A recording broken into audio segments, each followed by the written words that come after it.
तो कहानी की शुरुआत होती है और हमें एक सर्ली को दिखाया जाता है जो कि अपने क्लासरूम में होती है और उसके साथ उसकी दो फ्रेंड भी होती हैं जिनका नाम एलिसा और ब्रेंडा होता है।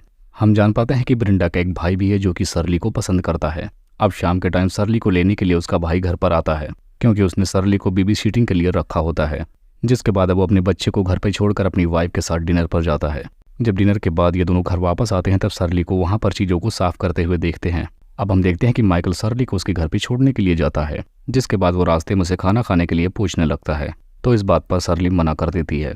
अब इसके बाद माइकल सर्ली को धीरे धीरे बाहर की तरफ लेकर जाने लगता है और उसे पूरा एरिया घुमा कर एक जगह पर ले जाकर किस करने लगता है। लेकिन अब जब माइकल उसे छोड़ने के लिए उसके घर पर जाता है तब उसे अपनी गलती का एहसास होने लगता है और इस बात के वो सर्ली को एक्स्ट्रा पैसे देता है। अब एक दिन शाम को हम देखते हैं कि सर्ली अपने फ्रेंड्स के साथ एक कैफे में जाती है जहाँ पर माइकल उसे अपनी वाइफ के साथ फिर से मिल जाता है। अब माइकल की वाइफ सर्ली को देखकर उसके पास आती है और उसे फिर से अपने बच्चे की देखभाल करने के लिए कहने लगती है। लेकिन अब अगली बार माइकल जब सर्ली को छोड़ने के लिए उसके घर की तरफ जाता है तब रास्ते में ये दोनों एक दूसरे के साथ इंटीमेट हो जाते हैं और अब जाते हुए माइकल उसे $200 एक्स्ट्रा देता है ताकि वो इस बात के लिए अपना मुंह बंद रखे। लेकिन यह काम सर्ली को अच्छा नहीं लगता है क्योंकि वो माइकल को पसंद करने लगी थी, लेकिन फिर भी वो उन पैसों को रख लेती है। अब माइकल अपने एक दोस्त को भी बेबी सिटिंग के बारे में बताता है तब वो उससे भी एक ऐसी ही बेबी सिटिंग को मिलाने के लिए कहता है। अब माइकल के कहने पर सर्ली अपनी फ्रेंड मेलिसा को बेबी सिटिंग के काम के लिए प्रेरित करती है, जिसके बाद अब मेलिसा भी उसकी बात मान जाती है। जिसके बाद अब वो माइकल के फ्रेंड के साथ उसके घर पे जाने लगती है और यहाँ पर ये दोनों भी एक दूसरे के साथ इंटीमेट हो जाते हैं और इसी तरीके से ये दोनों फ्रेंड बेबी सिटिंग का काम करते हुए इंटीमेट होने का काम भी करने लगती हैं। अब एक दिन इन्हें 3 लोगों की जरूरत होती है तब सर्ली अपनी फ्रेंड ब्रेंडा को भी अपने साथ लेकर जाती है, लेकिन वो उसे इंटीमेट होने के बारे में नहीं बताती है। जिसके बाद अब हम ब्रेंडा को देखते हैं जो कि बेबी सिटिंग का काम करके अपने घर वापस जा रही होती है। तब उसके बगल में बैठा आदमी उसे किस करने लगता है, लेकिन यह सब कुछ ब्रेंडा को ठीक नहीं लगता। तब वो उस आदमी को ऐसा करने से रोक देती है, लेकिन जब वो आदमी ब्रेंडा की बहुत सारी तारीफ करने लगता है तो ये बातें सुनकर ब्रेंडा उसकी बात मान जाती है और यहाँ पर ये दोनों भी एक दूसरे के साथ इंटीमेट होने लगते हैं। जिसके बाद अब ब्रेंडा सर्ली से मिलने के लिए उसके घर पर जाती है, जिसके बाद वो उससे पूछती कि आखिर वो ये सब कुछ कब से कर रही है। तब सर्ली बताती है कि उसे ऐसा करते हुए लगभग 1 महीना हो चुका है। अब ऐसा जानने के बाद ब्रेंडा भी ये काम कंटिन्यू करना चाहती है क्योंकि उसे लगता है कि यह काफ़ी इंजॉयमेंट वाला काम है। लेकिन अब एक दिन ब्रेंडा अपनी बहन नदीम को भी इस काम के बारे में बताने लगती है, जिसके बाद वो नदीम को भी ये सब कुछ करने के लिए पूछती है तो नदीम भी उसकी बात मान जाती है।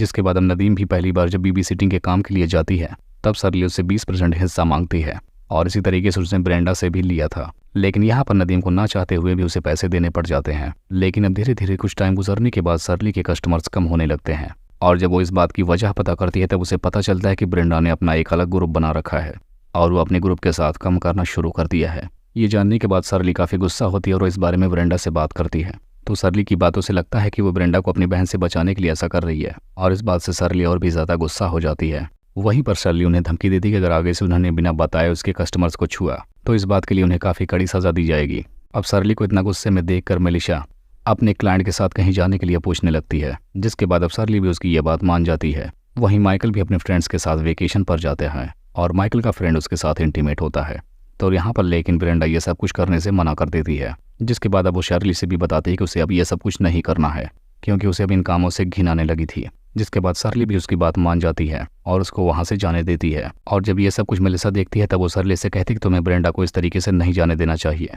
क्योंकि वो बाहर जाकर इन सब के बारे में दूसरों को बताएगी। तब सर्ली उसे इन सब चीज़ों के बारे में सोचने से मना कर देती है। अब मेलिसा को ब्रेंडा के ऊपर यकीन नहीं था, जिसकी वजह से वो कुछ आदमियों को उसके भाई को पीटने के लिए भेज देती है जो कि ब्रेंडा के भाई को बहुत बुरी तरीके से पीटते हैं और उससे उसकी बहन को चुप करने के लिए कहते हैं। लेकिन ब्रेंडा का भाई घर आने के बाद ब्रेंडा से कुछ नहीं कहता, उसे लगता है कि यह सब कुछ सर्ली ने किया है।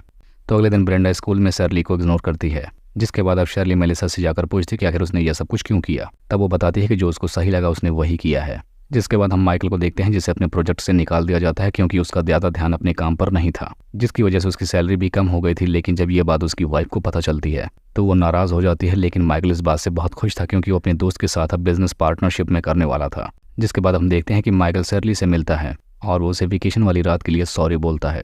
यहाँ पर हम जान पाते हैं कि माइकल अब सर्ली को लाइक करने लगता है। तब वो उसको ये सब काम करने से मना कर देता है और उसे अपने साथ रहने के लिए कहने लगता है।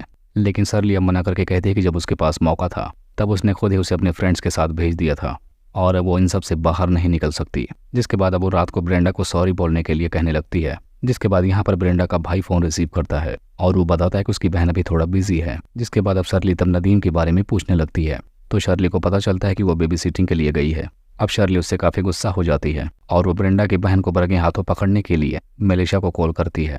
यहाँ पर हम देख पाते हैं कि मेलिशा अपने क्लाइंट्स के साथ होती है, तो ये लोग उसी क्लाइंट की गाड़ी में ब्रेंडा की बहन को रगे हाथ पकड़ने के लिए जाते हैं, जिसके बाद ये वहाँ पर पहुँचकर नदीम की पिटाई कर देते हैं, जिसके बाद वो आगे से उसे ऐसा करने से मना कर देते हैं। तभी नदीम जिस आदमी के साथ इंटीमेट हो रही थी वो गाड़ी से बाहर आता है, तो शर्ली उस आदमी को देखने के बाद शॉक्ड हो जाती है, क्योंकि वो आदमी शर्ली का फादर होता है। जिसके बाद उसे रोते हुए अपनी सारी गलतियां याद आने लगती है कि वो ऐसे काम करके कैसे दूसरों के घरों को तोड़ रही थी, और यह सब कुछ उसे अपने फादर को ही देखने पर महसूस होता है। जिसके बाद अब हमें शर्ली को दिखाया जाता है, जो कि अब इन सब कामों से दूर हो चुकी थी और अब शर्ली अपनी लाइफ में आगे बढ़ने की सोच रही होती है। वहीं माइकल भी अपनी फैमिली के साथ अब खुश रहने लगता है, और इसी को दिखाते हुए इस मूवी का यहीं पर एंड हो जाता है।